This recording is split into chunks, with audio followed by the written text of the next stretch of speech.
கூட்டணி குறித்து மருத்துவர் ராமதாஸ் பேச முடியாது. கூட்டணி குறித்து தலைவர் அன்புமணி ராமதாஸ் தான் முடிவெடுப்பார். விருதுநகர் மாவட்டம் சிவகாசியில் பாமக மாநில பொருளாளர் திலகபாமா திட்டவட்டமாக தெரிவித்துள்ளார்.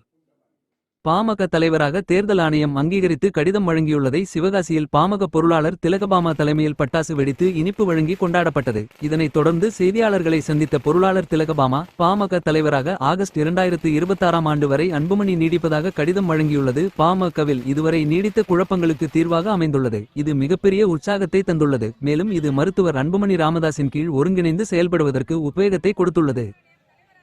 பாமக இனி எந்த பக்கம் என்ற குழப்பத்தை விட்டுவிட்டு பாட்டாளி மக்கள் கட்சி ஒன்றுதான் பாமகவை பிளவுபடுத்த வேண்டும். அன்புமணி தலைவராக இருக்கக்கூடாது. பாமகவை ஒன்றுமில்லாமல் செய்து திமுகவுடன் இணைத்து விட வேண்டும் என்ற எண்ணத்தோடு செயல்படுபவர்களிடமிருந்து கட்சியை மீட்கும் நடவடிக்கையாக அன்புமணி ராமதாஸ் அவர்கள் இந்த நடவடிக்கையை மேற்கொண்டு வருகிறார். கட்சியை பிளவுபடுத்துபவர்கள் மீது அன்புமணி ராமதாஸ் உரிய நடவடிக்கை எடுப்பார். சட்ட ரீதியாக தேர்தல் ஆணையத்தால் அங்கீகரிக்கப்பட்ட தலைவராக அன்புமணி ராமதாஸ் இருக்கிறார். பொதுச் செயலாளர் பொருளாளராக அனைவரும் வரும் 2026 ஆகஸ்ட் மாதம் வரை பொறுப்பில் நீடிக்கிறோம். தேர்தல் ஆணையம் அன்புமணி ராமதாஸை தலைவராக அங்கீகரித்துள்ளதை பொய் என கூறும் எம்எல்ஏ அருள் அதனை அவர் நிரூபிக்க வேண்டும் என அவர் கூறினார்.